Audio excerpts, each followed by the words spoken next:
चलिए दुनिया के नक्शों पर बात करते हैं। हम इन्हें रोज देखते हैं पर ये असल में भ्रामक हो सकते हैं। सुनने में तो आसान लगता है ना, पर सच तो ये है कि ये एक बहुत बड़ी चुनौती है।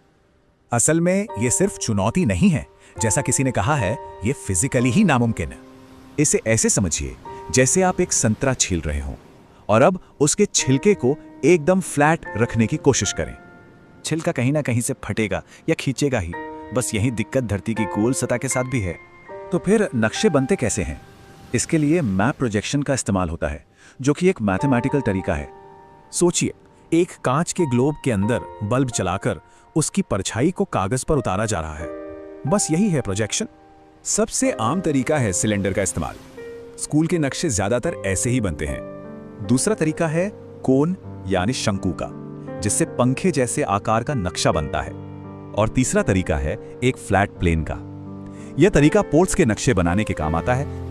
पर तरीका कोई भी हो, संतरे के छिलके वाली प्रॉब्लम तो रहेगी ही। मतलब हर प्रोजेक्शन में गड़बड़ी होती है।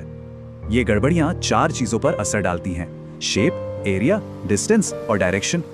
तो मैप बनाने वालों को चुनना पड़ता है कि उन्हें क्या सही दिखाना है और किस चीज से समझौता करना है। जैसे एक नाविक के लिए सही दिशा जरूरी है, तो जमीन के सर्वे के लिए सही एरिया। अब बात करते हैं दुनिया के सबसे मशहूर नक्शे की, web Mercator projection. Google maps इसी का इस्तेमाल करता है। इस नक्शे को देखिए, ग्रीनलैंड और अफ्रीका लगभग एक ही साइज के लग रहे हैं, है ना? पर यह सिर्फ एक धोखा है।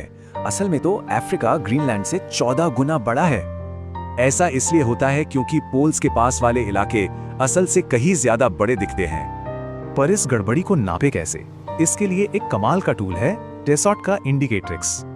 सोचिए कि हम ग्लोब पर हर जगह एक बराबर और एकदम गोल सर्कल बना दें। अब जब इन सर्कल्स को फ्लैट मैप पर उतारा जाता है तो उनका शेप बिगड़ जाता है।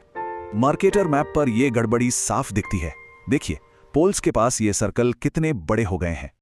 इसका मतलब है कि मर्केटर मैप पर लोकल शेप्स तो सही दिखते हैं, पर एरिया पूरी तरह से गलत होता है। वहीं एक इक्वल एरिया मैप पर ठीक इसका उल्टा होता है। एरिया सही रहता है पर शेप बिगड़ जाता है। तो फिर सबसे अच्छा नक्शा कौन सा है? जवाब है वो जो उस काम के लिए सबसे सही हो।